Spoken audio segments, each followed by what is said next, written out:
भारतीय संस्कृति में एकादशी व्रत का अत्यंत महत्व है और सभी 24 एकादशियों में से प्रत्येक का अपना विशेष महत्व है। लेकिन माघ मास के शुक्ल पक्ष की एकादशी, जिसे जया एकादशी के नाम से जाना जाता है, वो सबसे अधिक शक्तिशाली और फलदायी मानी जाती है। ये एकादशी विशेष रूप से प्रेत योनि से मुक्ति और पितृदोष के निवारण के लिए प्रसिद्ध है। पद्म पुराण और भविष्योत्तर पुराण में जया एकादशी की महिमा का विस्तार से वर्णन किया गया है। स्कंद पुराण में भगवान श्री कृष्ण ने युधिष्ठिर से कहा था कि जो मनुष्य जया एकादशी का व्रत करता है, वो अपने पूर्वजों को प्रेत योनि से मुक्त करा सकता है और पितृदोष से भी छुटकारा पा सकता है। इस एकादशी की कथा अत्यंत रोचक और प्रेरणादायक है, जो हमें बताती है कि कैसे एक सच्चे भक्त का व्रत न केवल उसका बल्कि उसके पूर्वजों का भी कल्याण कर सकता है। प्राचीन काल में नंदन कानन नामक एक अत्यंत सुंदर नगर था। ये नगर इतना समृद्ध और सुखी था कि लोग इसे पृथ्वी का स्वर्ग कहते थे। इस नगर में धनदेव नामक एक धर्मात्मा और धनी व्यापारी रहते थे। उनके पास अकूत संपत्ति थी, विशाल भवन था और सभी प्रकार के भौतिक सुख थे। धनदेव की पत्नी का नाम था सुखदा, जो अत्यंत सुशील और धार्मिक महिला थी। उनका एक पुत्र था जिसका नाम था मालाधर। मालाधर बचपन से ही अत्यंत तीव्र बुद्धि का था और उसे वेद पुराणों का अच्छा ज्ञान था। धनदेव का परिवार बाहर से बहुत सुखी दिखता था, लेकिन उनके जीवन में एक गहरा दुख था जो किसी को दिखाई नहीं देता था। हर रात्रि जब सब सो जाते थे, तब धनदेव को भयानक दुस्वप्न आते थे। उन्हें सपने में एक प्रेत दिखाई देता था जो उनसे कहता था कि मैं तुम्हारा पूर्वज हूं और प्रेत योनि में कष्ट भोग रहा हूं, तुम मुझे इस योनि से मुक्त करो। ये सपना धनदेव को प्रतिदिन आता था और वो इससे अत्यंत परेशान रहते थे।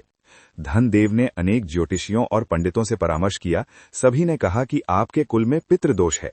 आपके किसी पूर्वज ने कोई ऐसा कर्म किया था जिसके कारण वे प्रेत योनि में फंस गए हैं और अब वे आपसे मुक्ति की याचना कर रहे हैं। गरुड़ पुराण में लिखा है कि जब किसी व्यक्ति की मृत्यु अकाल होती है या उसके अंतिम संस्कार ठीक से नहीं होते या वो जीवन में कोई बहुत बड़ा पाप करता है, तो उसकी आत्मा प्रेत योनि में फंस जाती है। ऐसी आत्मा को भटकना पड़ता है और वो ना तो स्वर्ग जा सकती है, न ही मुक्ति पा सकती है। वो बीच में ही अटक जाती है। और जब किसी परिवार में पितृदोष होता है तो उस परिवार में अनेक समस्याएं आती हैं। संतान में रुकावट, व्यापार में हानि, बार बार की बीमारियां, अकारण कलह और मानसिक शांति का अभाव। धनदेव के परिवार में भी ये सभी लक्षण दिखने लगे थे। उनका व्यापार ठीक से नहीं चल रहा था, घर में बार बार झगड़े होते थे और सबसे बड़ी बात ये थी कि धनदेव की रातों की नींद हराम हो गई थी। एक दिन धनदेव ने अपने पुत्र मालाधर को बुलाया और उससे सारी बात कही। उन्होंने कहा, पुत्र, मैं बहुत परेशान हूं। हमारे कुल में पितृदोष है और हमारा कोई पूर्वज प्रेत योनि में कष्ट भोग रहा है। मैंने अनेक ब्राह्मणों को दान दिया, अनेक यज्ञ करवाए, लेकिन कुछ भी काम नहीं आया। तुम विद्वान हो, तुम किसी महान ऋषि से मिलो और इस समस्या का समाधान ढूंढो। मालाधर ने पिता को आश्वासन दिया और वो तीर्थ यात्रा पर निकल पड़ा। वो अनेक पवित्र स्थानों पर गया, काशी, प्रयाग, मथुरा, द्वारका, लेकिन कहीं भी उसे संतोषजनक उत्तर नहीं मिला। अंत में वो हिमालय की ओर चल पड़ा। छांदोग्य उपनिषद में कहा गया है कि जब शिष्य सच्चे मन से गुरु की खोज करता है तो गुरु स्वयं प्रकट हो जाते हैं। यही मालाधर के साथ भी हुआ। हिमालय की घाटियों में भ्रमण करते हुए मालाधर को एक आश्रम दिखाई दिया। वहां महर्षि शौनक तपस्या में लीन थे। महर्षि शौनक वेदों के महान ज्ञाता थे और उन्होंने अनेक वर्षों तक कठोर तपस्या की थी। मालाधर ने उनके चरण स्पर्श किए और अपनी समस्या बताई। महर्षि शौनक ने ध्यान से सुना और फिर कहा, हे मालाधर, तुम्हारे प्रपितामह का नाम क्या था? मालाधर ने कहा, महर्षि, उनका नाम था सुदामन। वे बहुत धनी और प्रतिष्ठित व्यक्ति थे, लेकिन उनकी मृत्यु के बारे में हमारे परिवार में कोई स्पष्ट जानकारी नहीं है। महर्षि शौनक ने अपनी दिव्य दृष्टि से देखा और कहा, तुम्हारे प्रपितामह सुदामन ने अपने जीवन में एक बहुत बड़ा अपराध किया था। उन्होंने एक निर्दोष ब्राह्मण पर झूठा आरोप लगाया था और उसे दंड दिलवाया था। उस ब्राह्मण ने मरते समय श्राप दिया था कि सुदामन को कभी शांति नहीं मिलेगी। उसके बाद सुदामन को सांप ने काट लिया और उनकी अचानक मृत्यु हो गई। चूंकि उनका अंतिम संस्कार ठीक से नहीं हुआ और उन्होंने ब्राह्मण को कष्ट दिया था, इसलिए वे प्रेत योनि में फंस गए थे। मालाधर रो पड़ा और बोला, हे महर्षि, अब मैं क्या करूं? क्या कोई ऐसा उपाय है जिससे मेरे प्रपितामह को मुक्ति मिल सके? महर्षि शौनक ने दया से कहा, हाँ वत्स, एक उपाय है। माघ मास के शुक्ल पक्ष में जया एकादशी आती है। ये एकादशी सभी एकादशियों में सबसे शक्तिशाली है। पद्म पुराण में भगवान विष्णु ने स्वयं कहा है कि जया एकादशी का व्रत करने से मनुष्य के 7 जन्मों के पाप नष्ट हो जाते हैं और उसके पूर्वज प्रेत योनि से मुक्त होकर स्वर्ग को प्राप्त होते हैं। लेकिन ये व्रत अत्यंत कठिन है और इसे पूरी श्रद्धा और नियमों का पालन करते हुए करना पड़ता है। व्रत से एक दिन पहले दशमी को ही तैयारी शुरू हो जाती है। दशमी के दिन केवल एक बार सात्विक भोजन करना चाहिए और मन को पवित्र रखना चाहिए। एकादशी के दिन पूरा निर्जला उपवास रखना होता है, न अन्न न जल। रात्रि में जागरण करना होता है और भगवान विष्णु का पूजन और कीर्तन करना होता है। महर्षि शौनक ने आगे बताया कि जया एकादशी के दिन भगवान विष्णु की विशेष पूजा करनी चाहिए। भगवान को पीले फूल अर्पित करने चाहिए, तुलसी के पत्ते चढ़ाने चाहिए और घी के दीपक जलाने चाहिए। व्रत कथा सुननी अत्यंत आवश्यक है, क्योंकि कथा सुनने से व्रत का फल कई गुना बढ़ जाता है। विष्णु सहस्र नाम का पाठ करना चाहिए और यदि संभव हो तो श्रीमद् भागवत गीता का पारायण करना चाहिए। रात्रि में सोना नहीं चाहिए, बल्कि भजन कीर्तन करते रहना चाहिए। अगले दिन द्वादशी को सूर्योदय के बाद पारणा करनी चाहिए।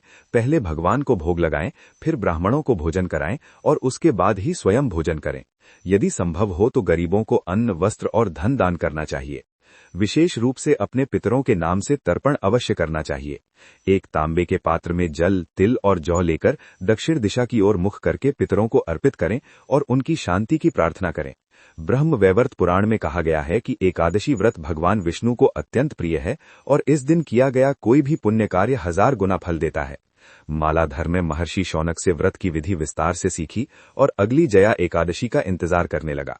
जब माघ मास का शुक्ल पक्ष आया तो मालाधर ने अत्यंत श्रद्धा और भक्ति से व्रत की तैयारी शुरू की। दशमी के दिन उसने केवल एक बार सात्विक भोजन किया और मन को भगवान में लगाया। एकादशी के दिन प्रातःकाल स्नान करके भगवान विष्णु की मूर्ति के सामने बैठ गया। उसने धूप, दीप, फूल, तुलसी, चंदन, अक्षत, धूप दीप अर्पित किए। भगवान को भोग लगाया, फल, मिठाई, पंचामृत आदि। फिर विष्णु सहस्र नाम का पाठ किया। यदि संभव हो तो पूरे श्रीमद् भागवत गीता का पारायण करें या कम से कम कुछ अध्याय पढ़ें। व्रत कथा सुनना अत्यंत महत्वपूर्ण है। कथा में जो धनदेव और मालाधर की कहानी है उसे ध्यान से सुनें या पढ़ें। कथा सुनने से व्रत का फल हजारों गुना बढ़ जाता है। पद्म पुराण में कहा गया है कि बिना कथा सुने व्रत अधूरा रहता है। दिन भर भगवान का नाम जपते रहें, ओम नमो नारायणाय या ओम नमो भगवते वासुदेवाय। रात्रि में सोना नहीं चाहिए, रात्रि जागरण करना चाहिए और भजन कीर्तन करना चाहिए। यदि संभव हो तो मंदिर में जाकर सामूहिक भजन में शामिल हों। अगले दिन द्वादशी को सूर्योदय के बाद पारणा करनी चाहिए। पहले भगवान को भोग लगाएं, फिर ब्राह्मणों को भोजन कराएं और उसके बाद ही स्वयं भोजन करें। यदि संभव हो तो गरीबों को अन्न, वस्त्र और धन दान करना चाहिए। विशेष रूप से अपने पितरों के नाम से तर्पण अवश्य करना चाहिए। एक तांबे के पात्र में जल, तिल और जौ लेकर दक्षिण दिशा की ओर मुख करके पितरों को अर्पित करें और उनकी शांति की प्रार्थना करें। ब्रह्म वैवर्त पुराण में कहा गया है कि एकादशी व्रत भगवान विष्णु को अत्यंत प्रिय है और इस दिन किया गया कोई भी पुण्य कार्य 1000 गुना फल देता है। मालाधर ने महर्षि शौनक से व्रत की विधि विस्तार से सीखी और अगली जया एकादशी का इंतजार करने लगा। जब माघ मास का शुक्ल पक्ष आया तो मालाधर ने अत्यंत श्रद्धा और भक्ति से व्रत की तैयारी शुरू की। दशमी के दिन उसने केवल एक बार सात्विक भोजन किया और मन को भगवान में लगाया। एकादशी के दिन प्रातःकाल स्नान करके भगवान विष्णु की मूर्ति के सामने बैठ गया। उसने धूप, दीप, फूल, तुलसी, चंदन, अक्षत, धूप दीप अर्पित किए।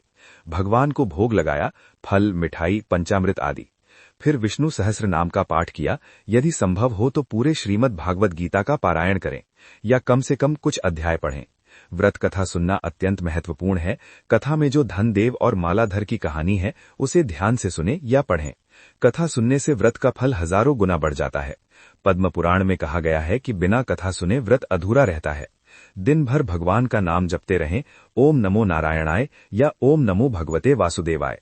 रात्रि में सोना नहीं चाहिए, रात्रि जागरण करना चाहिए और भजन कीर्तन करना चाहिए। यदि संभव हो तो मंदिर में जाकर सामूहिक भजन में शामिल हों। अगले दिन द्वादशी को सूर्योदय के बाद पारणा करनी चाहिए।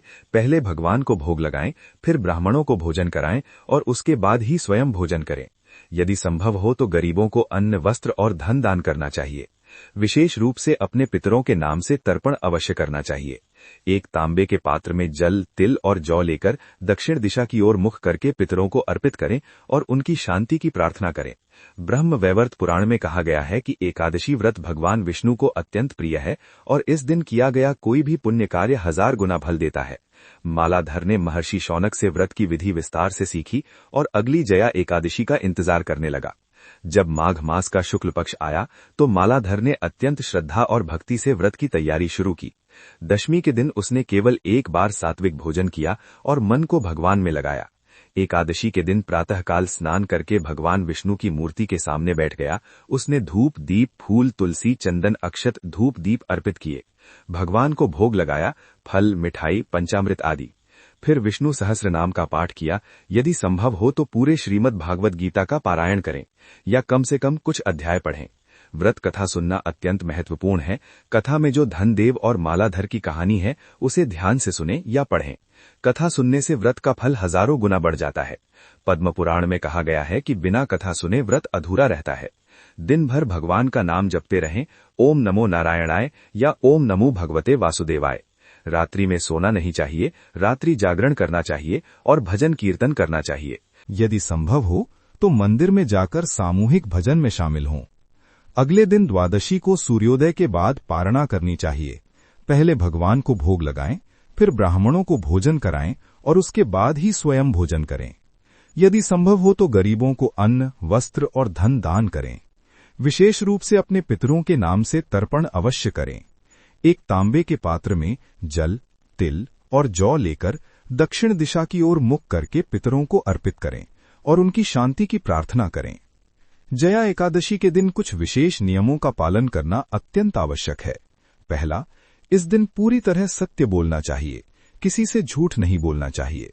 दूसरा, क्रोध से पूरी तरह बचना चाहिए, किसी से भी बहस या झगड़ा नहीं करना चाहिए। तीसरा, मन को पूरी तरह पवित्र रखना चाहिए, कोई बुरा विचार मन में नहीं आने देना चाहिए। चौथा, इस दिन काम वासना से पूरी तरह दूर रहना चाहिए, पति पत्नी को ब्रह्मचर्य का पालन करना चाहिए। पांचवा, किसी की निंदा नहीं करनी चाहिए, सबके बारे में अच्छा ही सोचना चाहिए। छठा, दिन भर सात्विक विचार रखने चाहिए और भगवान का चिंतन करते रहना चाहिए। सातवां, यदि संभव हो तो मौन व्रत रखें या कम से कम बोलें, केवल भगवान का नाम जपते रहें। आठवां, जमीन पर सोएं, नरम बिस्तर पर नहीं सोना चाहिए, हालांकि रात्रि जागरण करना तो है ही। नवां, तेल और साबुन का प्रयोग नहीं करना चाहिए, सादगी से रहना चाहिए। 10वां, मन में ये दृढ़ विश्वास रखना चाहिए कि भगवान विष्णु अवश्य कृपा करेंगे और हमारे पितरों को मुक्ति मिलेगी। जया एकादशी व्रत के अद्भुत लाभ हैं। सबसे पहला और सबसे महत्वपूर्ण लाभ ये है कि इससे प्रेत योनि में फंसे पूर्वजों को मुक्ति मिलती है। भविष्योत्तर पुराण में कहा गया है कि जया एकादशी का व्रत करने से 7 पीढ़ियों के पूर्वज मुक्त हो जाते हैं। दूसरा लाभ ये है कि पितृदोष समाप्त हो जाता है। जब पितर प्रसन्न होते हैं तो वे अपने वंशजों को आशीर्वाद देते हैं और परिवार में सुख समृद्धि आती है। तीसरा लाभ ये है कि घर में शांति और सकारात्मक ऊर्जा आती है। चौथा लाभ ये है कि व्यापार में वृद्धि होती है और आर्थिक समस्याएं दूर होती हैं। पांचवा लाभ ये है कि संतान सुख प्राप्त होता है। जिन्हें संतान नहीं हो रही उन्हें संतान की प्राप्ति होती है। छठा लाभ ये है कि स्वास्थ्य में सुधार होता है और लंबी बीमारियां दूर होती हैं। सातवां लाभ ये है कि विवाह में आ रही रुकावटें दूर होती हैं और सुखी वैवाहिक जीवन प्राप्त होता है। आठवां लाभ ये है कि मन में शांति आती है और बुरे सपने आना बंद हो जाते हैं। नवां लाभ ये है कि व्यक्ति के सभी पाप नष्ट हो जाते हैं। 10वां लाभ ये है कि व्यक्ति को भगवान विष्णु की कृपा प्राप्त होती है और अंततः मोक्ष का मार्ग प्रशस्त होता है। स्कंद पुराण में कहा गया है कि एकादशी व्रत करने वाला व्यक्ति इस जन्म में सुखी रहता है और मृत्यु के बाद वैकुंठ को प्राप्त होता है।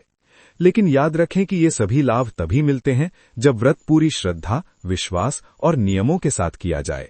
अगर व्रत केवल दिखावे के लिए किया जाए या नियमों का पालन न किया जाए तो फल नहीं मिलता। भगवद गीता में श्री कृष्ण ने कहा है कि श्रद्धावान लभते ज्ञानम, जिसके पास श्रद्धा है उसे ही ज्ञान और फल प्राप्त होता है। जया एकादशी का व्रत भी श्रद्धा की परीक्षा है। जो इसे सच्चे मन से करता है, भगवान उसकी सारी मनोकामनाएं पूर्ण करते हैं। जया एकादशी के अलावा पितृदोष निवारण के कुछ अन्य उपाय भी हैं जो साथ में करने चाहिए। पहला, नियमित रूप से पितरों का तर्पण करना चाहिए।